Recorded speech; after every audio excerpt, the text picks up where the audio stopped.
अस्सलामुअलैकुम, my self Ali Hamza from Munir Khanani securities. Welcome PSX with AH, जहां हम मार्केट की रेगुलर डेली अपडेट्स पे बात करते हैं और एट द एंड हम एक स्टॉक पे डिटेल एनालिसिस करते हैं कि उस स्टॉक के बेस्ट बाइंग लेवल और सेलिंग लेवल कौन से हो सकते हैं और further on the basis of technicals उस स्टॉक का आगे क्या मुस्तकबिल है। तो आइए चलते हैं मार्केट की तरफ। तो आज की मार्केट की क्लोजिंग 1,14,084 पॉइंट्स के साथ देखी गई और मार्केट ने आज 93 पॉइंट्स नेगेटिव क्लोजिंग दी। बात करते हैं मार्केट की हाइलाइट्स पे, तो आज मार्केट का हाई 1,14,661 पॉइंट्स के साथ देखा गया और लो 1,14,001 पॉइंट का था। वॉल्यूम हमारे पास आज 128 मिलियंस के ट्रेड हुए, जो कल की निस्बत कम थे।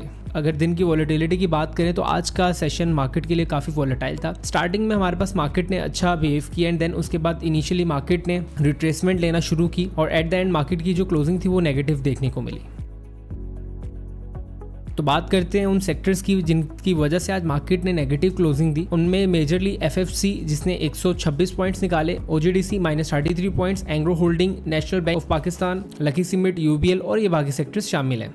जिन सेक्टर्स ने आज संभाले रखा उनमें सीमेंट सेक्टर्स, फार्मास्यूटिकल, ऑटोमोबाइल और ये दूसरे सेक्टर्स शामिल हैं। अगर कंपनीज पर नजर डालें तो आज फौजी फर्टिलाइजर ने इंडेक्स की नेगेटिविटी में एक इंपॉर्टेंट रोल अदा किया। उसके बाद OGDC, Engro holdings, national bank और लकी सीमेंट। मार्केट को जिन कंपनीज ने उठाए रखा उनमें मारी पेट्रोलियम जो 62 पॉइंट्स, बैंक अल हबीब 29 points, maple leaf, DGKC, AGP, HBL और बाकी ये दूसरी कंपनीज शामिल हैं।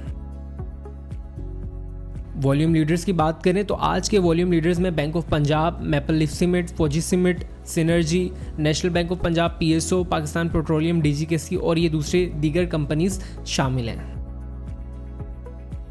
तो इस वक्त हम 100 इंडेक्स के डेली टाइम फ्रेम पे हैं। अगर आज के 100 इंडेक्स की डेली टाइम फ्रेम की बात करें तो आज हमारे पास जो क्लोजिंग है वो नेगेटिव में आई और नेगेटिव रेड कैंडल हमें देखने को मिली। जैसे कि कल हमने बात की थी, अगर इंडेक्स कल हमें इस लेवल पे सस्टेन होता हुआ नहीं मिला तो मेजरली हम इंडेक्स में एक सेलिंग प्रेशर देखने को मिलेगा, जिसके फर्स्ट सपोर्ट जो हमारे पास बेसिकली देखने को मिल सकती है वो हमारे पास इनिशियली 1,13,400 पॉइंट्स पर देखने को मिल सकती है और उसकी वजह 21 डे EME है, जो हमने डिटेल में कल इसकी इंपॉर्टेंस पे बात की थी। मोरेवर अगर स्टॉक इस लेवल को सस्टेन नहीं कर पाता तो अगला लेवल जो देखेंगे वो हमारे पास 1,11,800 पॉइंट्स का हो सकता है, जहां पे जिस लेवल पे हमारे पास 51 डे EME भी अलाइन हो रही है। मोरेवर अगर हम इंपॉर्टेंट लेवल्स की बात करें जो हमारे पास एज अ रेजिस्टेंस काम करेंगे वो 1,16,000 के हैं और दूसरा जो 1,18,000 पॉइंट्स के हैं। तो इस वक्त हम 100 इंडेक्स के अर्ली टाइम फ्रेम पे हैं। तो अगर हम 100 इंडेक्स के अर्ली टाइम फ्रेम को देखें, अगर फर्दर बात करें जैसा कि कल हमने बात की कि हो सकता है कि इस लेवल पे हमें इंडेक्स में सेलिंग देखने को मिले और इंडेक्स की जो पहली रेजिस्टेंस एरिया है दोबारा हमें इसी लेवल के करीब करीब मिले, यहाँ से हमारे पास एक छोटा सा बाइंग मोमेंटम दिखने को मिले। उस बाइंग मोमेंटम की जो मेजर वजह है वो हमारे पास 21 डे की जो EME है वो देखी जाएगी कि यहाँ पे हमारे पास 21 डे EME का एक सपोर्ट मौजूद है, यहाँ से इंडेक्स में सस्टेनेबिलिटी देखी जा सकती है। मोरेवर अगर इंडेक्स यहाँ पे सस्टेन नहीं हुआ तो अगला लेवल जो इंडेक्स का वो है 1,12,500 पॉइंट्स का और मेजरली वहां पे हमारे पास लॉन्ग टर्म 51 डे की EME मौजूद है जो इंडेक्स को यहाँ से सपोर्ट करेगी। तो ये थे हमारे इंडेक्स के डेली और आर्ली टाइम फ्रेम के एनालिसिस। तो आइए अब चलते हैं अपने स्टॉक एनालिसिस के सेगमेंट पे और देखते हैं कि आज हम किस स्टॉक की मेजरली बात करेंगे। तो आज स्टॉक की हम बात करेंगे वो है हमारा सीमेंट सेक्टर से ताल्लुक रखने वाला share DG Khan cement. DG Khan cement की बात करें तो 2017 से हमें एक बेरिश मोमेंटम देखने को मिला और प्रॉपर हमें एक बेरिश रैली इस स्टॉक में देखने को मिली, जिसका इख्तिताम हमारे पास 44 रुपीज़ के लेवल पे हुआ और उस बेरिश रैली का जो इख्तिताम था वो हमें 36 रुपीज़ के लेवल पे मिला। अगर हम टाइम फ्रेम की बात करें तो DG खान सीमेंट 2017 से लेकर 2023 तक हमें मंदी का शिकार मिला, जो कि तकरीबन 6 साल बनते हैं। करंटली हाल में दोबारा से DG खान सीमेंट ने एक पॉजिटिव मोमेंटम लिया 40 रुपए के लेवल पे, जहां पे इसने अपनी बेरिश रैली खत्म की थी, वहां से एक पॉजिटिव मोमेंटम के साथ हमें करंटली मिल रहा है। अगर करंट सिनेरियो की बात करें DG खान सीमेंट में हमें 139 रुपीज़ के लेवल से लेके 142 रुपीज़ के लेवल तक एक मेजर रेजिस्टेंस नज़र आ रही है और स्टॉक इस वक्त इस मेजर रेजिस्टेंस के बहुत करीब है, यानी कि DG खान सीमेंट इस वक्त 128 रुपीज़ के लेवल पे ट्रेड कर रहा है। हो सकता है आने वाले कुछ दिनों में हमें DG खान सीमेंट 140 रुपीज़ के लेवल को रीटेस्ट होता हुआ मिले और इसके बाद स्टॉक में एक मेजर सेलिंग देखी जाए और DG खान सीमेंट इस लेवल से हमें दोबारा रिट्रेस होता हुआ मिले। मिले। मोरेवर ये तो हमने पॉसिबिलिटीज़ की बात की कि यहाँ पे इस रेजिस्टेंस को टेस्ट करने के बाद जब सेलिंग प्रेशर एक्टिवेट होगा तो क्या आगे हमें देखने को मिलेगा। अच्छा, एक चीज़ और, हमें यहाँ पे प्रॉपर एक बुलिश पैटर्न भी मिल रहा है जिसको हम कप एंड हैंडल पैटर्न बोलते हैं।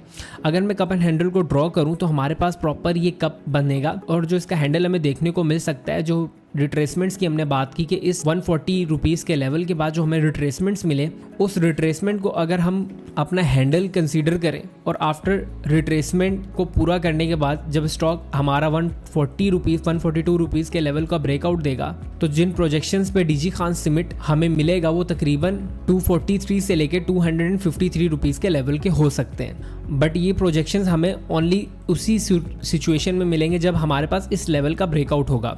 याद रहे, ये जो डीजी खान सीमेंट में हमने एनालिसिस किए और जो प्रोजेक्शंस हमने 243 से लेकर 250 रुपीज़ तक के लेवल की निकाली है, ये प्रोजेक्शंस हमारी वीकली टाइम फ्रेम पे है।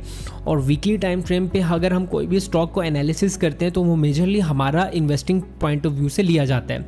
इसके प्रोजेक्शंस को तकरीबन हमारे पास साल का टाइम भी लग सकता है। तो वो लोग जो स्टॉक्स को होल्ड करना पसंद करते हैं और जो इन्वेस्टमेंट पॉइंट ऑफ व्यू से किसी चीज़ में इन्वेस्ट करते हैं तो उनके लिए डीजी खान सीमेंट एक बहुत ही अच्छी चॉइस हो सकती है कि आफ्टर 140 रुपीज़ के बाद जब ये स्टॉक रिट्रेस हो और अपने रिट्रेसमेंट्स के लेवल्स पे आए तो हम उस पर इसको ले सकते हैं, उसको एवरेज आउट कर सकते हैं एंड देन उसके बाद जो मेजर हम अपनी होल्डिंग को बढ़ाएंगे वो 141 रुपीज़ के लेवल के बाद बढ़ाएंगे और उसके बाद इनिशियली जो टारगेट्स हम लेंगे वो होंगे हमारे 251 रुपीज़ के। तो आइए हम डीजीकेसी को अब शॉर्टर टाइम फ्रेम पे देखते हैं कि शॉर्टर टाइम फ्रेम पे हमारा डीजीकेसी कैसा परफॉर्म कर रहा है और डीजीकेसी की डेली टाइम फ्रेम पे कैसा परफॉर्म कर रहा है। अगर हम डीजीकेसी की तरफ देखें तो डीजीकेसी में हमें एक proper ascending triangle pattern form होते हुए मिला। ये हमारा एक बुलिश पैटर्न है। अगर इस पैटर्न की प्रोजेक्शंस की बात करें तो ये 131 से 132 रुपीज़ के लेवल की मिलती हैं। एक चीज़ जो काबिल गौर है, स्टॉक इस वक्त उसी एरिया में है। प्रोजेक्शंस का कतई मकसद ये नहीं होता कि इस लेवल के बाद हमारे पास स्टॉक आके रिट्रेस हो जाए और यहाँ से नीचे गिर जाए फौरन। अगर इस लेवल पे डीजीकेसी सस्टेन नहीं कर सका तो अगले टारगेट 112 से लेके 111 रुपीज़ के लेवल हैं। अगर हम अपने इस लेवल की बात करें जिसपे हम बाय के लिए रेडी बैठे हैं, उनकी इंपॉर्टेंस ये है कि हमारे पास ये एक मेजर रेजिस्टेंस एरिया है और जब स्टॉक ब्रेकआउट लेता है और प्रीवियस रेजिस्टेंस को रीटेस्ट करता है तो वो उसके लिए मेजरली एक सपोर्ट एक्ट करती है। फॉर द मोर कंफर्मेशन, अगर मैं अपने फिबोनाची के टूल्स भी इस लेवल पे लगा के देखता हूँ कि जहां से हमारा प्रोजेक्शंस हमें मिल रहे हैं चार्ट पे, अगर उस जगह से रिट्रेस होता है तो इसकी जो पहली रिट्रेसमेंट है वो हमारे पास 0.382 के, वो भी इसी लेवल्स पे है जहां पे हमारे पास प्रीवियस सपोर्ट एक्ट करेगा डीजी खान सीमेंट। अगर हम टारगेट्स की बात करें कि इन लेवल्स पे डीजी खान सीमेंट को बाय करने के बाद जिन टारगेट्स पे हम फर्दर डीजी खान सीमेंट को देखेंगे तो उसमें पहला टारगेट हमारा वो है जहां से स्टॉक मेजरली अभी रिट्रेस होगा, जो कि 129 से लेके 132 रुपीज़ के लेवल है। और जो उसके बाद हमें बेस्ट सेलिंग टारगेट्स देखने को मिलेंगे वो हमारे पास 141 से लेके 142 रुपीज़ के लेवल है। अच्छा, अगर मैं इसको थोड़ा सा देखूं, 141 से लेके 142 रुपीज़ के लेवल पे हमें एक प्रॉपर रेजिस्टेंस भी नजर आ रही है जिसको हमने वीकली टाइम फ्रेम पे डिटेल में डिस्कस किया है कि इस रेजिस्टेंस की क्या इंपॉर्टेंस है और इस रेजिस्टेंस को जब हमारा डीजीकेसी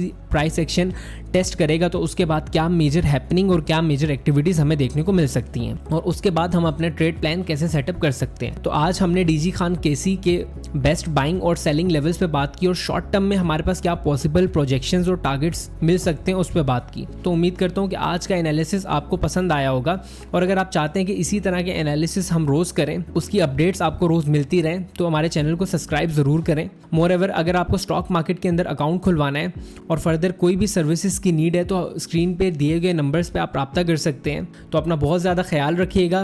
कल तक के लिए इजाज़त दें। अल्लाह हाफिज़।